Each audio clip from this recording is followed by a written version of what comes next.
Saudara-saudaraku yang dikasihi dalam Tuhan, hari ini kita sampai pada Raja Yoahas dari Yehuda, karena Israel Utara sudah habis, saudara ya. Pelajaran dari Raja Yoahas, jangan hanya jadi pewaris tahta, jadilah penerus kesetiaan. Saudaraku, Raja Yoahas juga disebut Raja Salum yang menjadi Raja ke-16 Yehuda. Dan dia adalah anak dari Raja Yosia yang kemudian Yoahas ini hanya memerintah selama 3 bulan. Secara tahun itu tahun 609 sebelum Masehi. Sebelum dia berakhir itu, dia digulingkan oleh Fir'aun Neko dari Mesir dan kemudian dibawa sebagai tawanan. Setelah Raja Yosia, saudaraku, ayahnya terbunuh di dalam perang melawan Mesir, rakyat Yehuda kemudian mengangkat Yoahas, anaknya Yosia,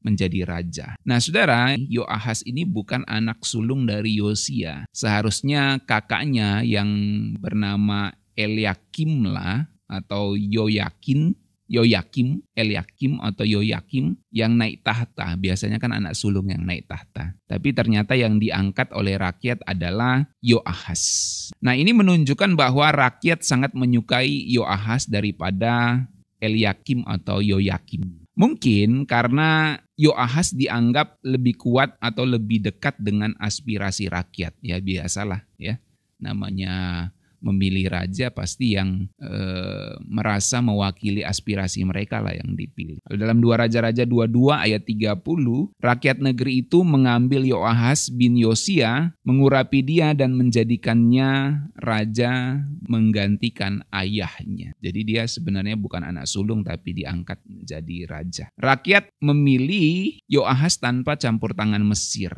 menunjukkan bahwa ia memiliki dukungan yang kuat dari rakyatnya. Meski didukung rakyat, saudara, sayangnya dia tidak bertahan karena pengaruh asing yang lebih kuat saat itu. Nah, saudaraku, meskipun ayahnya, yaitu Yosia, adalah raja yang saleh, Yoahas tidak mengikuti teladannya. Jadi menarik, saudaraku ya. Memang secara teori kalau ayah yang jadi teladan, anak-anak akan mengikuti, saudara. Tapi Alkitab menunjukkan bahwa memang kesalehan, kesetiaan itu pada akhirnya akan kembali kepada individu masing-masing. Teladan itu tentu penting. Tapi pada akhirnya bagaimana seseorang secara individual, secara personal meresponi Tuhan, itu yang paling penting, saudaraku. Karena kita tidak bisa diwakili di hadapan Tuhan. Kita harus membawa diri kita sendiri. Setiap orang akan mempertanggungjawabkan dirinya sendiri di hadapan Tuhan. Jadi meskipun Yosia itu raja yang saleh, Yoahas jelas dicatat Alkitab tidak mengikuti teladannya. Ia malah melakukan apa yang jahat di mata Tuhan. Kemungkinan besar yang jahat itu adalah dengan mengembalikan penyembahan berhala yang telah dimusnahkan oleh ayahnya. Dalam 2 Raja-Raja 23 ayat 32, firman Tuhan mencatat ia, yaitu Yoahas, melakukan apa yang jahat di mata Tuhan.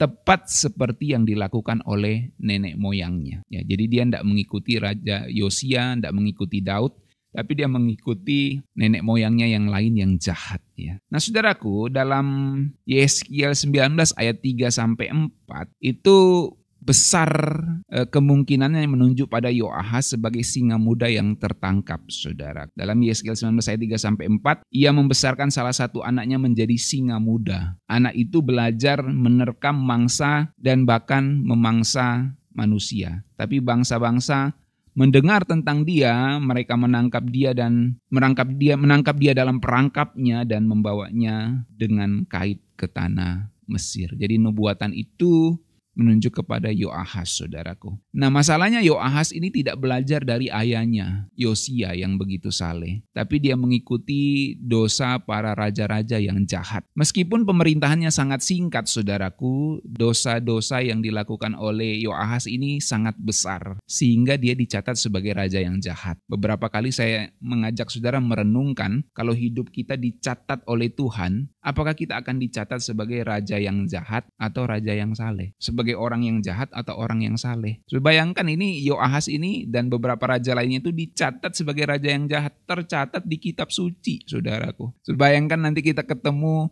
Tuhan di kekekalan, kita dicatat sebagai apa? Sebagai orang yang jahat atau orang yang saleh. Dan tentu orang yang jahat tidak akan masuk kerajaan sorga, saudara. Jadi itulah yang terjadi. Yoahas kemudian digulingkan oleh Firaun Neko dan dibawa ke Mesir. Ya. Dan Firaun Neko dari Mesir itu menggulingkannya, mengalahkannya karena dia nggak setuju Yoahas sebagai raja. Ia menangkap Yoahas di sebuah daerah yang bernama Ribla dan menggulingkannya dan membawanya ke Mesir sebagai tawanan. Sebagai gantinya, nah ini, jadi Yoahas kan digulingkan. Sebagai gantinya, Firaun Neko kemudian mengangkat kakaknya Yoahas menjadi raja, yaitu Eliakim atau Yoyakim. Nanti kita lihat. Jadi kok kamu adik jadi raja? Kira-kira gitu Firaun ngomong kan.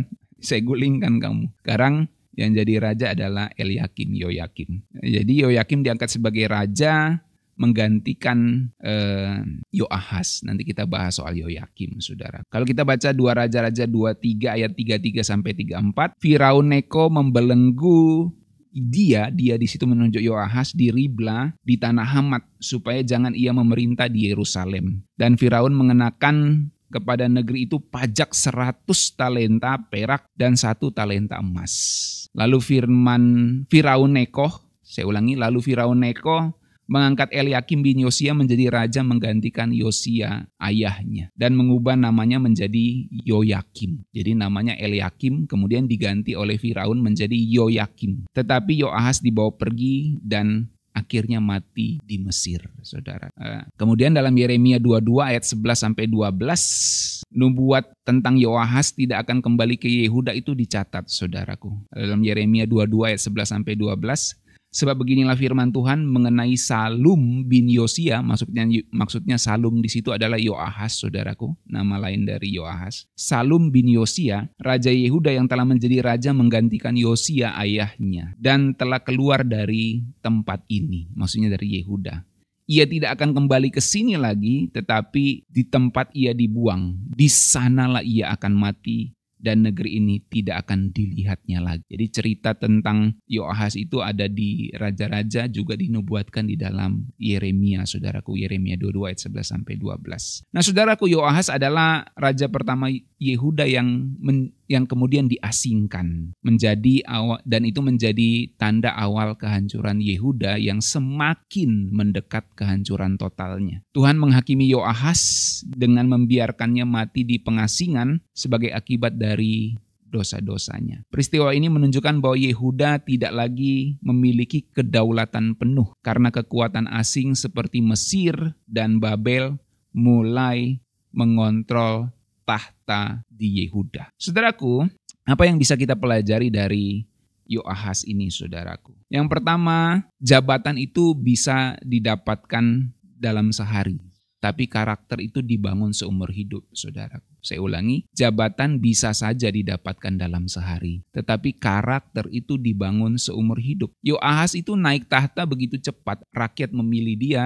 untuk menjadi raja. Tapi dia juga jatuh lebih cepat lagi, saudaraku. Keberhasilan sejati itu tidak diukur dari seberapa cepat kita naik. Saya ulangi, keberhasilan sejati tidak diukur dari seberapa cepat kita naik, saudara. Tetapi seberapa kuat kita bertahan di dalam kebenaran. Saya ulangi ya, keberhasilan sejati tidak diukur dari seberapa cepat kita naik, tapi seberapa kuat kita bertahan di dalam kebenaran. Banyak orang merasa, oh saya sudah cepat naik nih, cepat dipromosi, mengalami akselerasi, percepatan, ya, naik jabatan, naik tahta.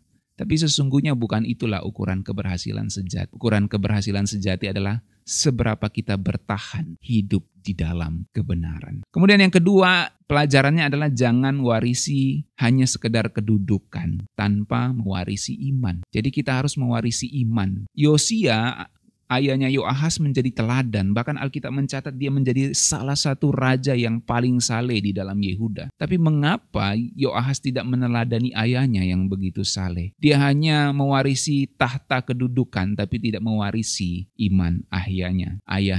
Ayahnya Yosia itu hidup benar, tapi Yoahas hidup menyimpang. Dari sini kita mengerti bahwa iman itu tidak diwariskan secara otomatis. Pada akhirnya setiap personal, setiap individu harus memilih untuk memilih Tuhan atau memilih kuasa gelap. Yang ketiga, jangan berpikir bahwa posisi tinggi adalah perlindungan dari kehancuran. Menjadi raja tidak berarti kita aman dari kehancuran. Meski menjadi raja, Yoahas tidak dapat menyelamatkan dirinya sendiri. Dan itu membuat kita mengerti jangan sombong dengan posisi jabatan kita saat ini. Tapi tetaplah rendah hati di hadapan Tuhan. Jangan biarkan keputusan sesaat menghancurkan masa depan kita, saudaraku. Yoahas mungkin berpikir dia bisa berkuasa lama sebagai raja. Tapi ternyata dia hanya bertahan 3 bulan saja, saudaraku. Sebab apa? Keputusan buruk yang dia buat membawanya kepada kehancuran yang lebih cepat. Jadi jangan sampai keputusan buruk yang kita buat membuat kita terbawa dalam kehancuran yang lebih cepat. Dunia bisa mengangkat kita, tetapi bisa juga menjatuhkan kita dalam sekejap. Dalam hal ini, dunia mengangkat atau masyarakat mengangkat Yoahas. Tapi kemudian Firaun Nekoh menjatuhkan dia dalam sekejapnya. Jadi poinnya adalah hanya Tuhan yang dapat menolong kita, saudaraku. Ketaatan kepada Tuhan itu lebih penting pada akhirnya dari popularitas. Karena Yoahas itu sangat populer di masyarakat sehingga dia diangkat menjadi raja. Tapi pada akhirnya kehidupan kita yang berkenan atau tidak di hadapan Tuhan, itulah yang menjadi ukuran kebenaran di hadapan Tuhan. Pilihan untuk menyenangkan hati Tuhan adalah pilihan yang paling utama. Bukan hanya sekedar populer dan berkenan di hadapan manusia. Tapi berkenan di hadapan Tuhanlah yang paling utama. Saudaraku, karir, jabatan, dan posisi kita datang dan pergi. Saya ulangi, karir, jabatan, posisi kita saat ini datang dan pergi. Tapi yang terpenting adalah karakter dan iman kita di hadapan Tuhan. Apakah kita sungguh-sungguh menjadi orang yang hidup benar di hadapan Tuhan? Keputusan buruk dalam waktu singkat dapat membawa dampak yang besar. Itu sebabnya kita harus berhati-hati dalam setiap langkah hidup kita. Pastikan langkah hidup kita sesuai dengan kebenaran firman Tuhan. Saudaraku, jangan hanya sibuk mengejar posisi dan popularitas. Tapi yang paling penting dalam hidup ini adalah melakukan kehendak Tuhan. Amin. Mari kita berdoa.